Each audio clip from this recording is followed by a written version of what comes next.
অন্যান্য বাণিজ্যিক প্রতিষ্ঠানের মতোই ধানমন্ডি আবাসিক এলাকার চিকিৎসা কেন্দ্রগুলো স্থানান্তরে সর্বোচ্চ আদালতের রায় বাস্তবায়নের বাধ্যবাধকতা রয়েছে। সে অনুযায়ী নোটিশও পৌঁছেছে সেগুলো প্রতিষ্ঠানে। এটি হলে যথাযথ চিকিৎসা সেবা পাওয়া নিয়ে প্রশ্ন রয়েছে এলাকাবাসীর। পাশেই তো আমরা থাকি, এখানে আসলে আমাদের সুবিধা বেশি। তো কিছু হলে আমরা এখানে আইসা পড়ি। হাজবেন্ডরা চাকরি থুয়ে আসতে পারে না, এই জন্য আমরা এখানে আসি একা একাই। হাসপাতাল না থাকলে তো আমাদের ট্রিটমেন্ট হবে না, চিকিৎসা ব্যবস্থাটা অনেকটা ব্যাহত হবে।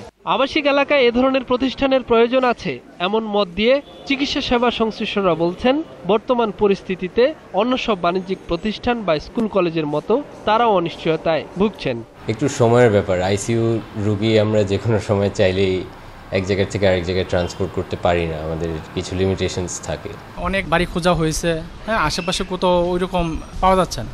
বাণিজ্যিক প্রতিষ্ঠানগুলো এ এলাকায় গড়ে ওঠার সময় সরকারের সংশ্লিষ্ট সংস্থাগুলো কেন বাধা দেয়নি বা অনুমতি কেন দিয়েছে, এসব প্রশ্নের তীর রাজুক বা সিটি কর্পোরেশনের দিকে ছুটছেন ভুক্তভোগীরা। ওরা দেখেও না দেখে মান করছে কি এমনিতে, তারা কিন্তু আমার সাথে বোঝাপড়া করে আচ্ছা করে যারা ইনভেস্টমেন্ট নাই কিছু কামায় নিলেন।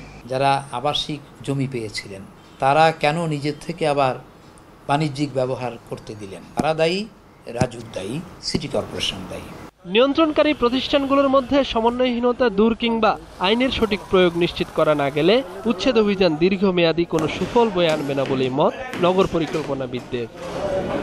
অনেকগুলো জায়গায় আমাদের ফাঁক রয়ে গেছে, যে সেবা প্রদানকারী প্রতিষ্ঠান, নিয়ন্ত্রণকারী প্রতিষ্ঠান যারা আছে তাদের মধ্যে কিন্তু কোঅর্ডিনেশন নাই। যে সমস্ত ব্যবসা একসঙ্গে অনেক বেশি গাড়ির উদ্ভব করে না, সেটা আপনি আবাসিক অঞ্চলে করতে পারেন। সর্বোপরি স্কুল, কলেজ, চিকিৎসা কেন্দ্র বা ব্যবসা প্রতিষ্ঠান যাই হোক, বাণিজ্যিক প্রতিষ্ঠান সরানোর ক্ষেত্রে বাস্তবিক দিক বিবেচনা করেই আদালতের রায় বাস্তবায়ন করা হবে সংশ্লিষ্ট কর্তৃপক্ষের কাছে, এমনটাই প্রত্যাশা ধানমন্ডিবাসীর।